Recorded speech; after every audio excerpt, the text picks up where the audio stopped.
اخوا کا لفظ استعمال ہوا ہے یہاں پر، جو کہ جمع کے لیے آتا ہے، لیکن اگر 2 بہن بھائی ہوں تو پھر بھی ماں کو 1/6 حصہ ہی ملے گا۔ تو لفظ اخوا جو ہے گو کہ یہ جمع کے لیے استعمال ہوتا ہے، لیکن بسا اوقات یہ تثنیہ کے لیے بھی بول دیا جاتا ہے۔ صحیح بخاری کے اندر حدیث ہے، رسول اللہ صلی اللہ علیہ وسلم نے 2 صحابہ کو یہ فرمایا تھا، وہ 2 تھے، تثنیہ تھے، تو وہاں پر جو لفظ استعمال کیا آپ نے وہ جمع کا استعمال کیا، فرمایا انی خشیت ان یقذف فی قلوبکما شیئا، مجھے یہ ڈر پیدا ہوا ہے کہ کہیں وہ شیطان تم دونوں کے دلوں کے اندر کوئی بات نہ ڈال دے۔ یہاں پر بھی نبی علیہ الصلوۃ والسلام نے 2 صحابہ کے لیے جو لفظ استعمال کیا قلوب کا استعمال کیا، جو کہ قلب ان کی جمع ہے۔ تو قرآن مجید سے بھی یہ بات ثابت ہوتی ہے، حدیث مبارکہ سے بھی یہ بات ثابت ہوتی ہے کہ عربی زبان میں بسا اوقات 2 کے لیے بھی جمع کا لفظ آ سکتا ہے۔ اسی طرح جیسا کہ آپ کو پتہ ہے کہ باجماعت نماز فرض ہے، اور 2 بندے اگر جماعت کروا رہے ہوں، ایک امام اور ایک مقتدی ہو، تو اس کو بھی ہم جماعت ہی کہیں گے۔ تو اسی طرح اگر لفظ تراویح اہل علم نے نماز تہجد کے لیے استعمال کیا بھی ہے تو 2 تراویح تو اس کے اندر ہوتے ہی ہیں، 4 رکعت کے بعد 1 تراویح، پھر 4 رکعت کے بعد 1 تراویح، تو پھر اس کے بعد 3 وتر۔ تو عربی زبان کے اندر جمع کا صیغہ تثنیہ کے لیے بھی 2 کے لیے بھی بول دیا جاتا ہے۔ اس لیے اگر اہل علم نے 2 تراویحوں کو سامنے رکھ کر نماز تراویح کا لفظ جو ہے وہ نماز تہجد کے لیے استعمال کر لیا ہے تو یہ کوئی عربی زبان کی انہوں نے مخالفت نہیں کی، بلکہ قاعدے اور قانون کے مطابق ہی انہوں نے یہ نام استعمال کیا ہے۔ 7واں سوال ان کی طرف سے یہ آتا ہے، اور یہ بڑا عوامی سا سوال ہے، کہ مکے اور مدینے کے اندر تو بھائی 20 رکعت تراویح پڑھی جاتی ہے، آپ کیوں 8 پڑھتے ہیں؟ اس سوال کے کئی جوابات ہیں۔ پہلے نمبر پر حرمین کے اندر کیا جانے والا عمل شرعی اعتبار سے کوئی حجت نہیں ہے، حجت قرآن مجید ہے اور رسول اللہ صلی اللہ علیہ وسلم کی احادیث ہیں، اور احادیث سے یہ بات ثابت ہوتی ہے کہ نماز تراویح، نماز تہجد وہ 8 رکعت ہے اور 3 اس کے ساتھ وتر ہیں۔ دوسری بات یہ ہے کہ جو احباب اس دلیل کو پیش کر رہے ہیں ان کے ہاں بھی مسئلہ ثابت کرنے کے لیے 4 دلائل ہیں، قرآن، حدیث، اجماع اور قیاس۔ ان چاروں میں سے کوئی بھی دلیل ایسی نہیں ہے کہ حرمین جو ہے وہ حجت ہے، مکے اور مدینے کے اندر جو عمل ہو وہ حجت ہے، ان چاروں میں کوئی ایسی دلیل نہیں ہے۔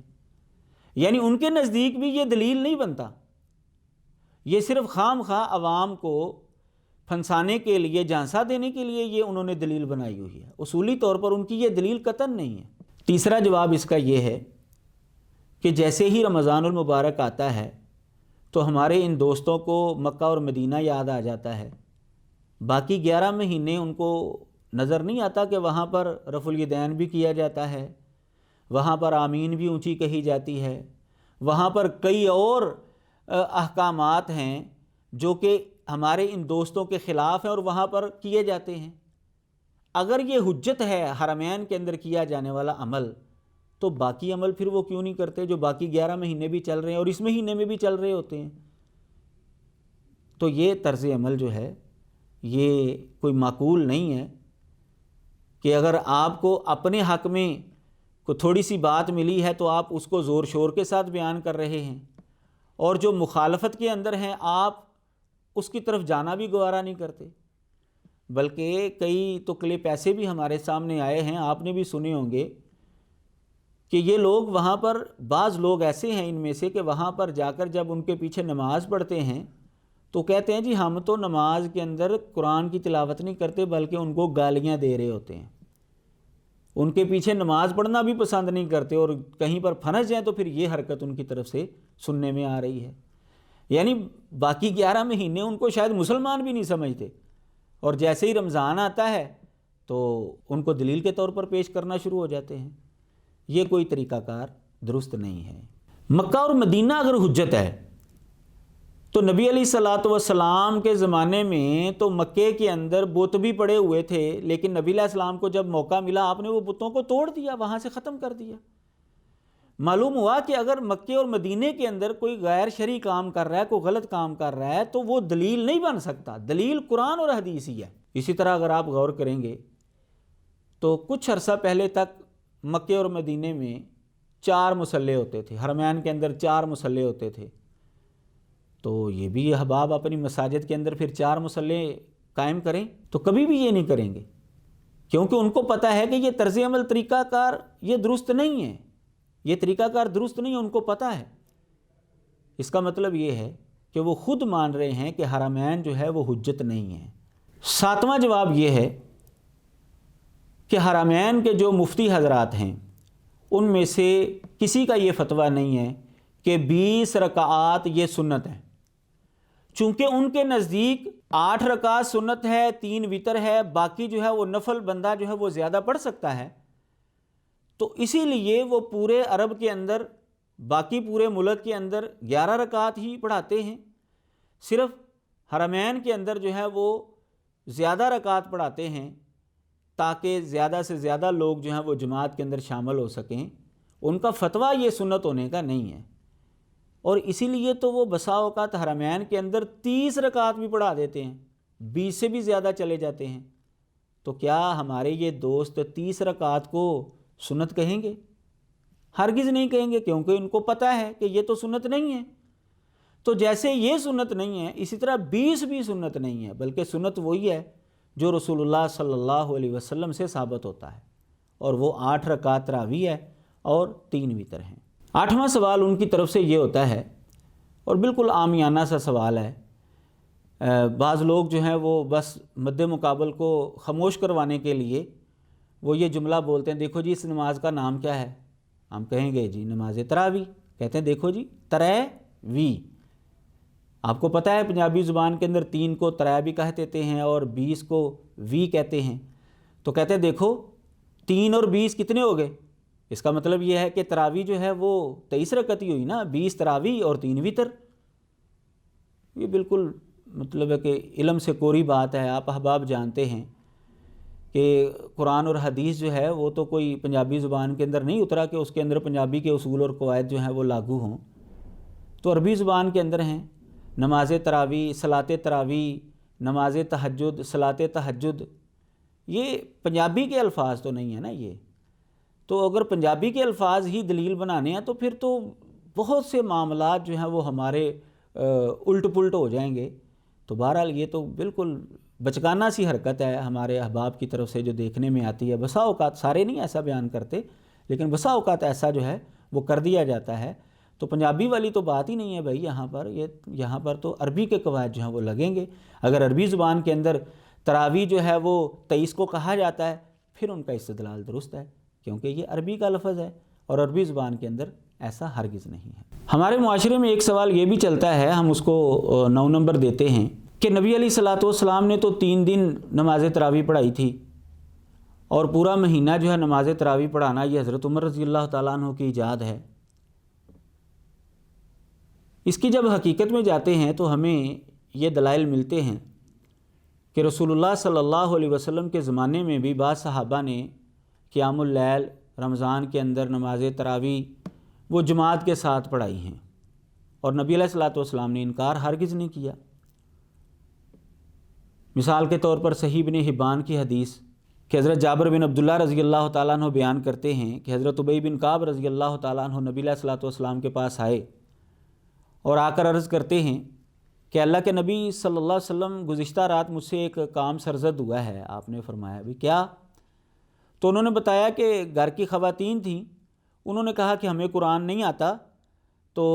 ہم جو ہے وہ آپ کی نماز کے مطابق نماز پڑھتے ہیں، آپ کے پیچھے نماز پڑھتے ہیں۔ کہتے ہیں کہ رمضان کی یہ بات تھی، رمضان کی رات کے اندر یہ معاملہ ہوا تھا۔ تو میں نے پھر ان کو 8 رکعات پڑھائی ہیں اور پھر اس کے بعد وتر پڑھائے ہیں۔ تو حضرت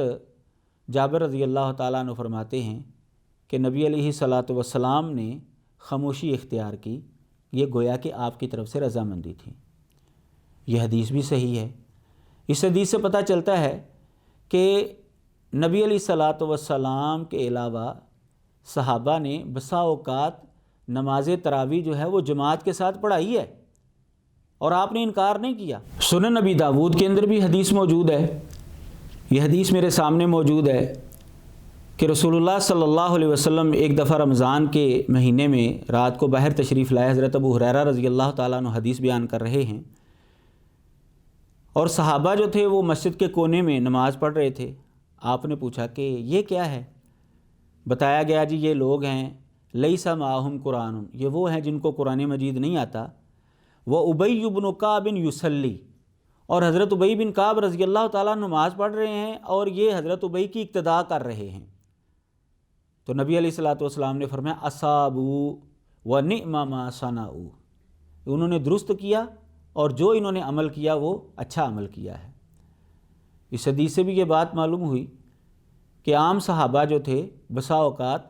وہ قیام اللیل نماز تراویح رمضان المبارک کے مہینے میں باجماعت بھی ادا کیا کرتے تھے۔ اور اس سے بڑی بات یہ ہے کہ حضرت عمر رضی اللہ تعالیٰ عنہ والی جو حدیث صحیح بخاری کی ہمارے دوست پیش کرتے ہیں کہ جی انہوں نے اس کو ایجاد کیا ہے، پورا مہینہ نماز تراویح کو جماعت کے ساتھ پڑھانا، اسی حدیث کو اگر آپ پڑھیں گے تو آپ کو پتہ چلے گا کہ یہ حضرت عمر رضی اللہ تعالیٰ عنہ سے پہلے یہ طرز عمل چلا آ رہا تھا۔ انہوں نے جو عمل کیا تھا وہ ذرا اس سے ہٹ کر تھا۔ وہ کیا تھا؟ وہ اس حدیث کو جب ہم پڑھتے ہیں تو یہ بات معلوم ہو جاتی ہے کہ حضرت عمر رضی اللہ تعالیٰ عنہ رمضان کے مہینے میں مسجد میں آئے تو لوگ جو ہے وہ الگ الگ گروپوں میں بٹے ہوئے تھے۔ کوئی بندہ خود نماز پڑھ رہا تھا، کوئی نماز پڑھ رہا ہے اور اس کے ساتھ ایک گروپ جو ہے وہ شامل ہے۔ حضرت عمر رضی اللہ تعالیٰ عنہ نے یہ فرمایا کہ اگر میں ان کو ایک قاری کے اوپر جمع کر دوں تو یہ تو بہت اچھا ہوگا۔ یعنی لوگ جو ہے کوئی اکیلا نماز پڑھ رہا ہے، کوئی ایک گروپ کو ادھر لے کر کھڑا ہے، کوئی ایک گروپ کو لے کر ادھر کھڑا ہے، مختلف گروپوں کے اندر تقسیم تھے۔ حضرت عمر رضی اللہ تعالیٰ عنہ نے ان سب کو ایک قاری کے اوپر جمع کرنے کی بات کی تھی۔ اس کا مطلب یہ ہے کہ صحابہ نماز تراویح جماعت کے ساتھ پڑھا کرتے تھے، تابعین بھی پڑھا کرتے تھے، اس لیے تو کوئی گروپ جو ہے ادھر پڑھ رہا ہے، کوئی گروپ ادھر پڑھ رہا ہے، تو جماعت کے ساتھ وہ پڑھ رہے تھے، اور کوئی بندے اکیلے بھی پڑھ رہے تھے۔ تو جماعت باقاعدہ جو ہے یہ چلا آ رہا تھا، یہ سلسلہ نبی علیہ الصلوۃ والسلام کے زمانے کے اندر بھی، حضرت ابوبکر کے زمانے کے اندر بھی، حضرت عمر کے زمانے کے اندر بھی۔ صرف حضرت عمر رضی اللہ تعالیٰ عنہ نے یہ کام کیا کہ ان سب کو مختلف گروپوں کی بجائے ایک ہی گروپ کے اندر جو ہے وہ جمع کر دیا کہ ایک ہی قاری جو ہے وہ نماز پڑھائے گا، باقی سارے جو ہے اس کی اقتداء کے اندر نماز پڑھیں گے۔ 10واں سوال یہ ہوتا ہے کہ حضرت عمر رضی اللہ تعالیٰ عنہ نے جب دیکھا کہ لوگ جو ہیں وہ اکٹھے ہو گئے ہیں تو کہا نعم البدعۃ ھذہ، کہ یہ بدعت اچھی ہے۔ وہ لفظ بدعت سے استدلال کرنا چاہتے ہیں، چونکہ اس کا ہمارے موضوع کے ساتھ تعلق ہے، اس لیے اس کی بھی وضاحت کر دینا میں ضروری سمجھتا ہوں۔ تو حضرت عمر رضی اللہ تعالیٰ عنہ نے یہ جو جملہ بولا تھا، اس سے استدلال یہ کیا جاتا ہے کہ دیکھیں جی بدعت جو ہے، بدعت حسنہ جو ہے وہ کرنا درست ہے، اور پھر حضرت عمر نے اس کو ایجاد کیا تھا۔ ایجاد والی بات تو درست نہیں ہے، جیسا کہ صحیح بخاری کی حدیث جو آپ کے سامنے رکھی گئی۔ اور باقی جو حضرت عمر رضی اللہ تعالیٰ عنہ نے بدعت کا لفظ بولا ہے، تو بدعت کا لغوی معنی ہوتا ہے نئی چیز، وہ ایجاد کے اعتبار سے نہیں ہو یا عمل کے اعتبار سے نہیں ہو۔ شریعت کے اندر نئی چیز وہ حرام ہے جس کو ایجاد کیا جائے، لیکن اگر شریعت کے اندر ایک کام ایجاد ہے، وقتی طور پر اس کے اوپر عمل نہیں ہو رہا اور بعد میں کسی نے اس کے اوپر عمل کرنا شروع کر دیا، تو لغوی اعتبار سے لفظ بدعت اس کے اوپر بھی بولا جا سکتا ہے۔ نبی علیہ الصلوۃ والسلام کے زمانے میں بھی نماز تراویح کی جماعت ہوتی تھی، حضرت ابوبکر حضرت عمر کے اپنے زمانے میں بھی ہوتی تھی۔ چونکہ ایک امام کے تحت، جیسا کہ نبی علیہ السلام نے 3 راتیں جو ہیں وہ ایک امام کے تحت صحابہ کو جمع کیا، یہ طریقہ موجود تھا، وہ حضرت عمر رضی اللہ تعالیٰ عنہ نے عمل شروع کیا ہے، نئے سرے سے کام ایجاد نہیں کیا انہوں نے۔ اس کو ہم مثال سے ایسے سمجھ سکتے ہیں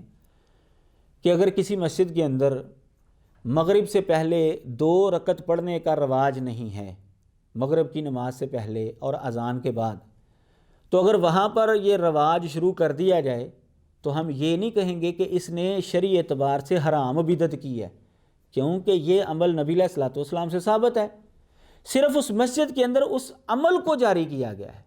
اور عمل کو جاری کرنا جو کہ شرعی اعتبار سے پیچھے موجود ہے وہ شرعی حرام بدعت نہیں ہوتی، بلکہ اس کے اوپر لغوی طور پر بدعت کا لفظ بولا جا سکتا ہے۔ اسی طرح حضرت عمر رضی اللہ تعالیٰ عنہ نے جو لفظ بدعت بولا ہے، یہ شرعی اعتبار سے جو حرام بدعت ہے یہ وہ لفظ نہیں انہوں نے استعمال کیا تھا، بلکہ لغوی اعتبار سے یہ لفظ استعمال کیا تھا۔ تو جو لوگ یہ استدلال کر رہے ہیں کہ جی بدعت حسنہ کرنا جو ہے یہ درست ہے، ان کا استدلال بالکل غلط ہے۔ یہ قطعاً اس سے استدلال نہیں ہوتا، بلکہ اس سے تو اس کی نفی ہوتی ہے، کیونکہ نبی علیہ الصلوۃ والسلام نے 3 دن سے زیادہ نماز تراویح جماعت کے ساتھ نہیں پڑھائی، اس وجہ سے کہ کہیں فرض نہ ہو جائے۔ تو حضرت عمر رضی اللہ تعالیٰ عنہ نے بعد میں اس لیے یہ عمل جو ہے وہ جاری کیا کہ اب تو نبی علیہ الصلوۃ والسلام کے بعد شریعت تو نازل نہیں ہوگی، کیونکہ شریعت تو مکمل ہو چکی۔ جب شریعت نازل نہیں ہوگی، اضافہ نہیں ہو سکتا، تو ٹھیک ہے، اس عمل کو جاری کر دینا چاہیے۔